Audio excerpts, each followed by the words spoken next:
What are we doing here? And where are we gonna go? It's like we just woke up one morning and then it's welcome to the show. Don't ask any questions, just go with the flow. Make as much money as you can and try your best not to get broke. Copy everything you see on the TV, from the hairstyles to the clothes, and don't think too often, just do exactly as you're told. And if you ever get confused, then just turn towards the alcohol. You still hear your thoughts? Then just turn up the radio as you learn to live a lifestyle of drugs, sex, and rock and roll. But in all honesty, I just need to know, is there more to the cycle than growing and getting old? Living and dying just to leave behind a happy home and a whole lot of property that somebody else is going to own. I just really need to know before the casket's closed, 'cause I'm not willing to gamble with my soul, nor am I ready to take any chances. These are just simple life questions and I'm just searching for some answers. Like, what are we doing here? And what is our purpose? How did we get here, and who made us so perfect? And what happens once we go, or is this world all really worth it? Questions we don't answer because apparently we don't really have to. There's no purpose to this life and our existence is merely natural. Then in that case, please let me ask you, did you create yourself, or was it somebody else who had fashioned you? 'Cause you're a being that's impeccable, faultless and unparalleled. You're a product of supreme intelligence and I'm merely being rational. For there isn't a camera on this earth that can come close to the human eye, nor a computer that can compete alongside the human mind. And if the whole world was to come together, we wouldn't be able to create a single fly. So many signs, yet we still deny. As science tries to justify that all this could come from none, when it's a simple sum. 0 plus 0 plus 0 cannot possibly ever give you 1. So from where did all this order come? For everything has its origins, a maker, a creator of its own. I mean, the only reason you're watching this video is because somebody had to press upload. So we can believe in the Big Bang, but I'd rather believe in He who caused it to explode. Allah, the creator of everything along with every single soul.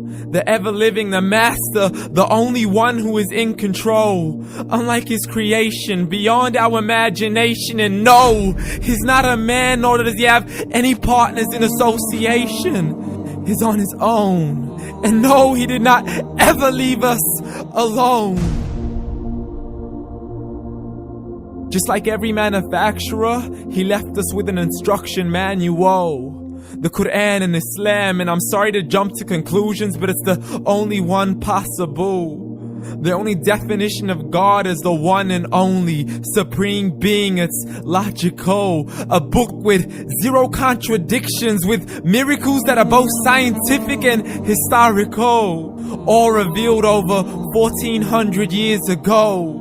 Like the detailed description of the human embryo. The descriptions of the human embryo in the Quran cannot be based on scientific knowledge in the 7th century. To the mountains as pegs holding firm the earth below, and the 2 seas that don't mix in a complete separate flow. To the planets in orbit, alternating night and day as they stay in flow. The expansion of the universe and the creation of everything from H2O.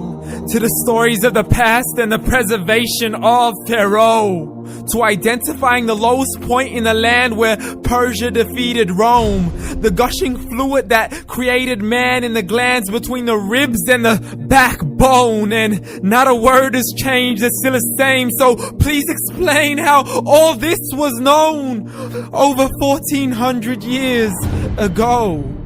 To a man who couldn't read or write, as he would recite whatever the angels spoke. And if you still don't believe, please try to come up with something that's even close. But you can't, so we took God as a mockery and his messengers as a joke. Muhammad could not read or write. How somebody who can't read or write gonna start a religion? Dismiss the scriptures as legends and tales of the ancient folk as we live life according to our whims, desires, and hopes. Saying this life is the only home we will ever know. We will live then die, then simply turn to bones. YOLO! Correction, after the grass dies, the rain arrives and it regrows, and Allah promises to do the same thing to your very soul and bring you back from your very fingertips to your toes, as the all-seeing supreme being watches us so close, and we are surely being tested in our wealth, our health, and our self, and everything that we've been blessed with. So believe, for we will surely be resurrected and be brought back to our Lord and account for every single deed, as He hands us our books and orders us to read. From the bad to the good and everything in between. You yourself are sufficient for your own accountability, so don't be mad at me. You are the one who thought He wouldn't come back to me. I gave you a whole life long to search after me, but you were busy in all that which was temporary. So read, and glad tidings to all those who believed. And if you disbelieve, read. And don't let that day be the first day you find out what your life really means. Read.